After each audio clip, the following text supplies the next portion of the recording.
This is the Aftermarket Radio Network. It's your weekly blitz with Chris, keeping you in the game.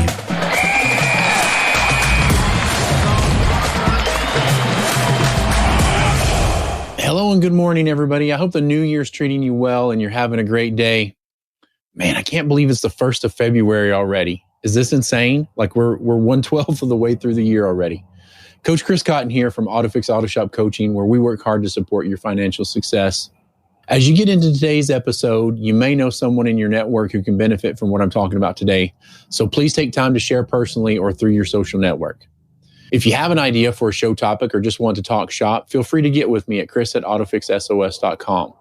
Before we get started with episode 47, 10 things for my 10-year anniversary, and maybe a couple of extras thrown in, I'd like to take a quick second to give a shout out and thank our sponsor, AutoLeap. Do you find it hard to manage the day-to-day at your repair shop? AutoLeap is here to make your life easier. AutoLeap is a modern, sleek, cutting-edge software for all your shop management needs. Say goodbye to stacks of paper and hello to the future. Streamline your daily processes, build stronger relationships with your customers, and turbocharge your growth, all with AutoLeap. What are you waiting for? Make the jump to the future of auto repair software with AutoLeap. Check them out at www.autoleap.com. You can also go to our show notes for the link as well. So, Chris, 10-year anniversary and 10 plus maybe a couple extra things. What the heck are you talking about? Well, believe it or not, it's been 10 years on February 13th since I started my journey as an auto repair shop coach. I had my shops. The coaching company that I was working for was looking for some more coaches, and we talked about it for a little while, and I thought, man, I would love to do that. And so I packed up right before Valentine's Day. Me and my brother drove to Maryland and then got me settled in to the hotel there, and then I popped him on an airplane back. So shout out to my brother, Jimmy Cotton, call him Bubba. Spent 86 nights in a hotel working on the processes, the procedures, the program, which I already been through a couple extra times, but really learning the ins and outs of the phone calling and everything. So Kimberly and I have been married almost 23 years now. And unfortunately, I have to say that I missed one Valentine's Day, and that was it. Like I went out there, started on a Monday, February the 13th, and started started my journey as a auto shop coach. I was relating that story or reached out to the marketing team that helps me out, and they're like, hey, we should do all kinds of stuff for your 10-year anniversary. So you've probably seen some teasers and everything going on, but here's my podcast episode to go with the actual physical video that we're going to do and everything else. So they came to me and they were like, hey, Chris, why don't you develop a list of 10 things, one for each year, with words of wisdom, stuff you've thought about, stuff you wish you would have done, things you've learned, stuff like that. So initially it took me a little bit of time to come up with the 10 things. And then since then I've popped a couple more in, and I look at the list and I'm like, you know what? I can't take any of those 10 off. So I think our final number is going to be about 12, but we're going to say 10 for 10 with a couple of extras in there.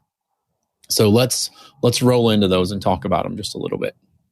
And these are in no particular order other than the way they're numbered are the way they popped up in my head. So I didn't rearrange the list after I did it, but when I sat down, they're in the order of this is the way it popped in. Number 1 on the list is women in the aftermarket auto repair industry.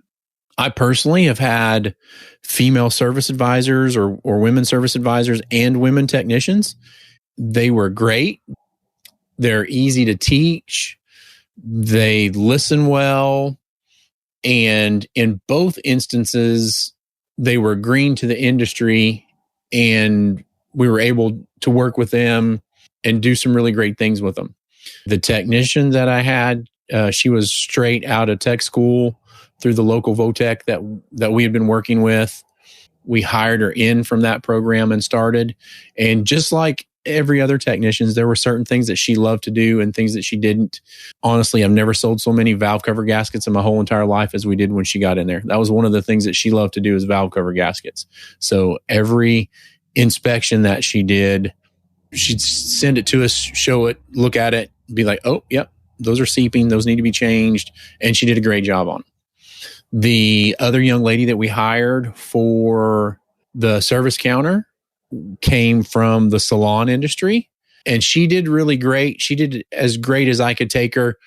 I was green as an owner at the time, and I failed her. I would say I failed her on this one. She was great with customers, but had no repair knowledge. I just didn't give her the depth of training that I should have to propel her forward. The other thing that I'll talk about, women in the aftermarket and the auto repair industry, is if in 2008, we would have all went out and into the schools and started talking to the young women in schools and in middle school and everything, and tell them about service advisors, the growth and what you could do as a technician and everything. If we'd have done that then and been doing it for the last 15 years, we wouldn't have a technician shortage. We wouldn't have an employee shortage in the repair industry. That's really sad. I wished I would have pushed that early on. Maybe if I'd have had the wherewithal to jump up and just start a training company for women in the aftermarket, there's no telling where we could be right now. Number 2 is I wished I would have embraced Zoom with my clients earlier. I've really only been doing that the last 12 months, and I've been using Zoom for all 10 years that I've been a coach. In the beginning, I really wished I would have at least transitioned more people to Zoom. To me, it's a little bit boring to be on this end of it and having 2 screens open and me looking at notes and looking at dashboards and things like that. But to be able to sit there and look your client in the eye as you're trying to get a point across, and to be able to look at them to see if they're, handing you a line of BS or not, is a huge tool. And I really wished I'd have started that 9-10 years ago. So if you're out there as a coach, if you're out there as a client and you're not with us, challenge your coach to do that and be like, hey, yeah, I'll sit there and watch you click around on your screen a little bit, but I really want to look at each other in the eyes. And I think that goes a lot to the relationship building. We've also got a lot of other stuff that we've done new this year that I think is just great. Number 3, I would overpay great employees to the point that the employees would be like, oh, I'm sorry, I'm making so much money. At times we tried to make everybody fit into a mold, and we're trying to manipulate and be in a certain percentage for this or a certain percentage for that. But if nothing else, these last couple of years have taught me, let's just overpay. Let's overpay and figure it out. If we have to do a better job at productivity, if we have to do a better job at our labor margins, then that's what we have to do. Number 4, know the numbers cold. And there's so many people that I talk to in the industry that are new to the industry that are just getting in. I ask them what their total sales were. I ask them what their gross profit is. I ask them what their net profit is. And they have 0 answers. And I'm like, how long have you been running this business? And they're like, oh, I've been a technician for 37 years, and I've owned my shop for 3 years. And I don't know any of that. And the next thing I do is I ask them, how often does your accountant have your income statement or your P&L? Oh, well, they're almost done with the one 2 years ago. Can't run your business like that. You have to know the numbers cold. One of 2 huge mistakes that I made when I bought my shop. I bought my shop from the owner, and I was working in the shop. Now, I was a great salesperson. I was great with customers.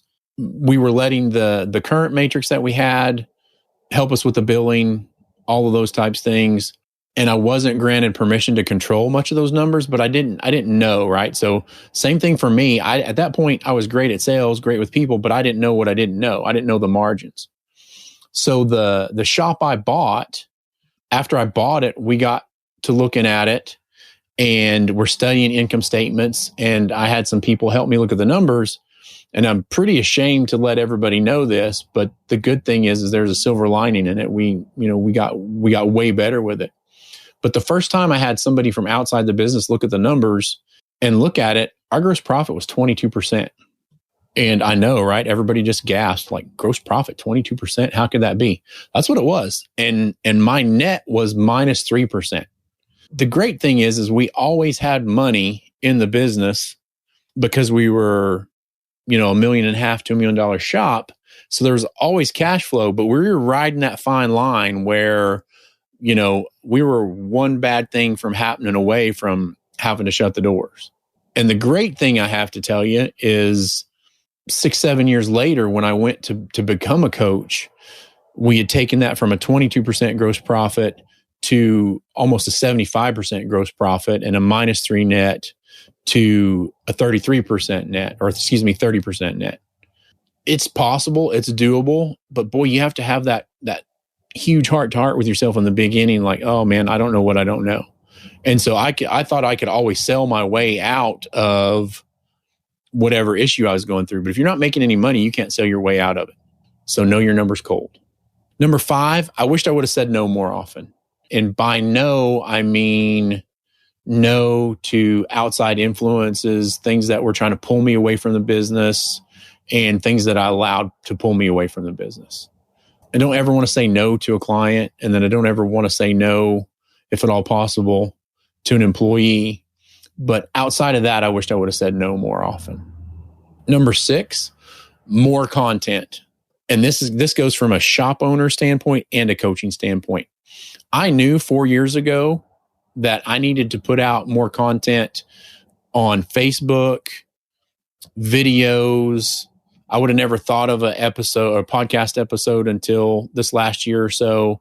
So you have to throw yourself into more content. And the more you get out there, the easier it is for people to find you. And that's in your local area, that's nationally. There's all kind of instances like that. And I wish I would have just thrown myself into more content years ago. It would have made things much easier now. Or actually now things are great. But a couple of years ago, when we were growing, we could have grown more through the content and grown faster, which kind of boggles my mind to think that we even could grow faster.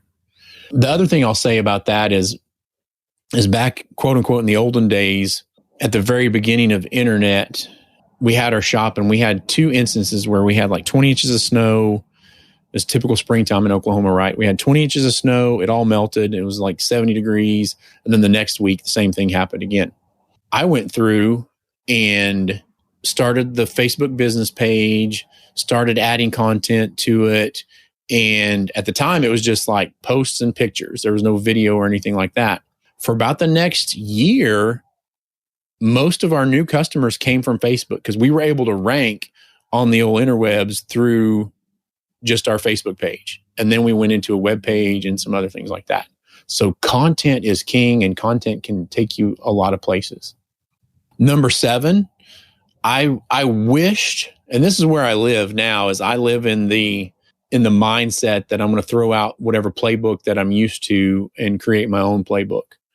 But I wished in the beginning that I would have thrown out the playbook and been outside the box more and worked more outside the box. I think that would have been able to push the women in the aftermarket industry more, the pay for employees more, and a lot of other things. If I would have thrown out the playbook, said no, and moved on. One of the issues we're having now in the industry is we have people that have been doing it 25, 30 years, and they're still stuck in the mindset of like 18 months to 2 years ago to pre-COVID. And pretty much as far as the employees go, as far as pay goes, as far as all of that goes, you just have to forget everything you knew and roll with it and make it work for your business. Number 8, pay yourself first. Always, always, always pay yourself first. One of the things that I see a lot of shop owners do, new in the beginning, outside of that, is they have all these people in there. They have a lot of people that are unproductive. Rather than letting people go or holding people accountable, everybody gets paid but the owner. I don't even know what to say about that. That is crap. If you have people in your business and you're not getting a paycheck, you've got to stop it right now, figure it out right now, and make sure you get a check. If that's firing one employee, that's firing one employee. If it's firing 2 employees, it's firing 2 employees. And the reason why I say pay yourself first is, one, you're the owner. You should be able to benefit from that, first of all. Second of all, it's the airplane mentality, right? Like if the airplane's going down, they tell you, put your mask on and then help everybody else. If you're not physically fit, mentally fit, financially fit, because you're not paying yourself first, you cannot run a successful business. First thing you have to do is pay yourself first. If somebody's got to lose their job, tough crap is what I'm telling you. You have to take care of your family. Your life is on the line. You pushed all your chips in to do this business, and you should be able to pull some of those chips back. Pay yourself first. Number 9, remember and share the good and let go of the bad. One of the terrible things I did when I first started the shop, or when I first took it over, and it was just me and Kimberly, and Piper was a toddler at the time. Not even a year old, I don't think, when we bought the shop. I would come home for dinner. Kimberly would ask me, hey, how was your day? And I would go into a 30-minute rant about all the things that went wrong with the day instead of sharing the good. And last week, I talked about everybody living in the negative side and not the positive side. And this is where I'm trying to change my life now, and where I should have changed it then, is remember and share the good, remember and share, be positive, and let go of the bad. If you are going home from work, think about it a little bit and pretend there's a huge eraser when you walk in the door. And when you do, it erases all the bad, all the negativity, and then you share the joys for the day. Share the 32 customers last week that were great instead of the one that wasn't. And let that be what you bring forward to your family. Number 10, don't get involved in gossip and shut it down on the spot. This can be about people in the town. This can be from one employee to the other. There were several times as a shop owner that I listened to the stuff and didn't get involved, but I didn't shut it down either. So if you've got one employee talking about another employee, don't feed into it. Again, don't feed into the negativity, feed into the positivity, and tell that person to stop it. And if we're trying to build a great culture in our shops and move the business forward, then you can't have the gossip. And so if you're allowing it and everybody looks to the leader, then they look to you and you're basically saying it's okay. And we can't have that. So don't get involved in the gossip, shut it down on the spot, and hold your people accountable to that. So that was 10, right? That's all I was asked to do, but I'm overachieving a little bit. And I can't even believe that these other ones came in late. I don't think these were the last 2, but so I'm going to give you an 11 and a 12 and then let you go about your day. So 11 is don't let the bad employees run off good ones. I probably lost 2 to 3 technicians that left because other terrible employees ran them off. And I didn't know about it. Nobody came to me. I didn't recognize it. So that's a shame on me. I did save one technician and was able to learn the lesson. What was happening is we had a technician that was older in the business. He was probably in his 50s, 60s. And then we had a younger technician right next to him that was 2 times the technician as the other one was. He worked hard. He kept his head down. He did everything I asked. He was a great asset to the shop. What was happening was the older technician would clean up his bay every day and then sweep it all into the younger technician's bay and expect him to get the dustpan out and put it away. And finally, the tech came to me and was like, look, I'm going to start looking for another job. And I was like, what's going on?